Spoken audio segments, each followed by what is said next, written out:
Hello, biology, final class of the week. So, yesterday in class, we were looking at photosynthesis and respiration. We're going to take that on the next step today. So, let's go.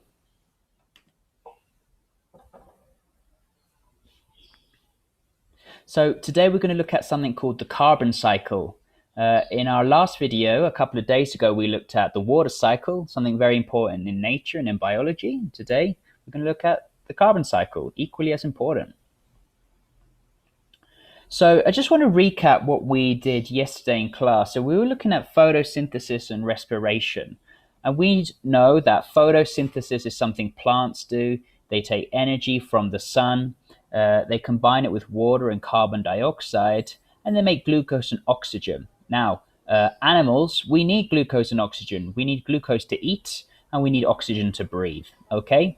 And in return, animals will breathe. And we'll breathe out carbon dioxide, okay? Because we only want the oxygen, we don't want the carbon dioxide. So we breathe out the carbon dioxide, and that water will also go to the plant, okay? So let's have a look at some equations. So this is photosynthesis. So plants use light energy and carbon dioxide, which is in the air, in the atmosphere, and water to make glucose and oxygen, okay?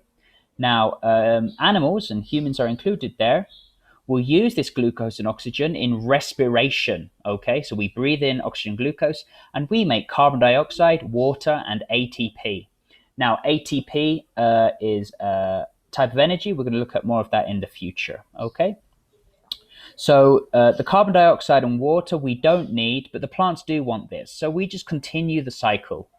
The plants don't want glucose and oxygen. We want it, so they give it to us. And then we use it and we convert it into water and carbon dioxide we don't want, go back to plants. And that cycle continues. So we saw that yesterday. Now, how does that relate to the carbon cycle? Carbon cycle is a little bit more complex, and we're going to look at that now. So let's start with our photosynthesis here, and it's kind of this side here. So we know plants, they need sunlight, and they also need carbon dioxide from the air, okay? So when they trap the carbon dioxide in the air and they turn it into glucose. Now, glucose is a sugar, and it has many carbon atoms inside this molecule, and plants want this, so the plants will eat this glucose, okay? Now, the glucose can leave the plants in two ways. One, plants can go into the animals because they eat the plants, okay? Or the plants can die, okay? So if the plant dies, it will decay. Same with the animals. When they die, it decay. So the carbon is going to go into the ground, okay? Now, when the carbon is on the ground decaying, some carbon stays in the ground, and some carbon goes into the atmosphere as carbon dioxide, okay? So decay, when animals and plants die, can go into the ground and it can go into the atmosphere, okay? So if carbon in the ground is stored for a really, really long time, it forms fossil fuels, okay? Things like oil, carbon, and gas, okay? Now, energy companies will use these fossil fuels because if you burn them, they release a lot of energy. So we use these fossil fuels as a source of energy, and the output is a release of carbon dioxide. So that goes into the atmosphere, okay? But then that carbon dioxide in the atmosphere, that's wanted by plants. So it's going to go back into the plants, and then the plants make glucose, which is eaten by animals, and then the plants and the animals die.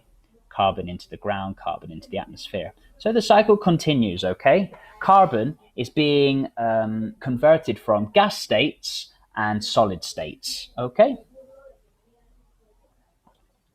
So this is just a little summary. I'm not going to read all of this, but this is, if you just want to stop the video and have a little read, you can do that. It's just a written confirmation, but we have just spoken about that, okay?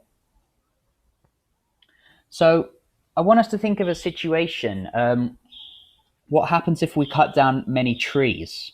Okay, so if we continue to cut down many trees, there will be less photosynthesis. Okay, and if there's less photosynthesis, that means nothing is taking the carbon dioxide out of the atmosphere. Okay, because plants remove the carbon dioxide in the atmosphere.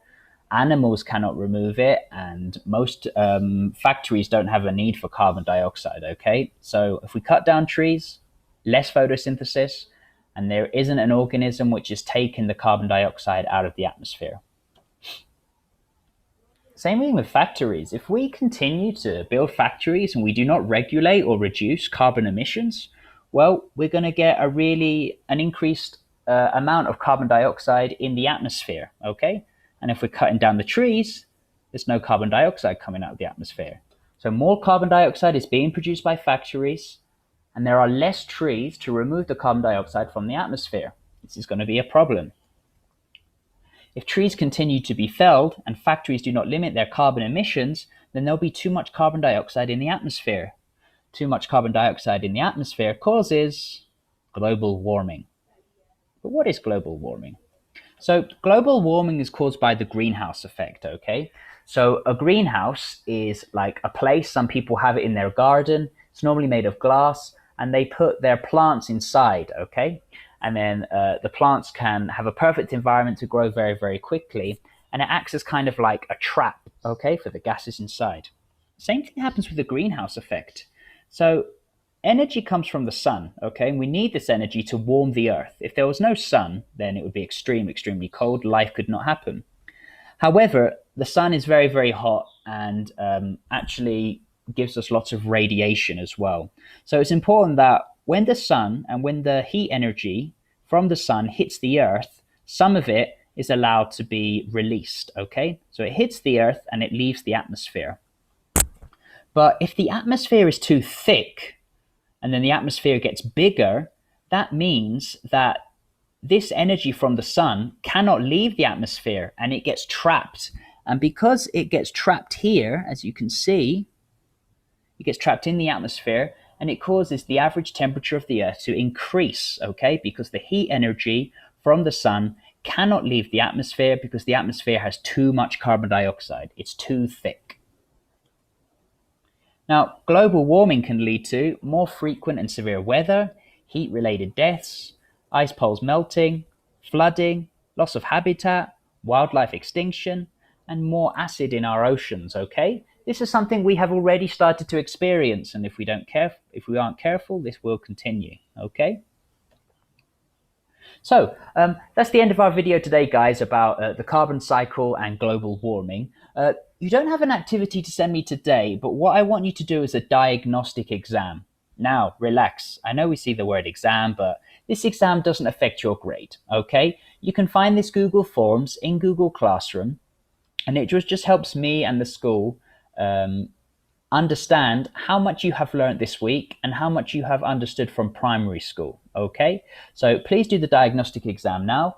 Only do the science section. I believe there are 10 questions. It's multiple choice. And then when you finish that, please submit it. And then have a great weekend. And I will see you next time. Goodbye, everyone.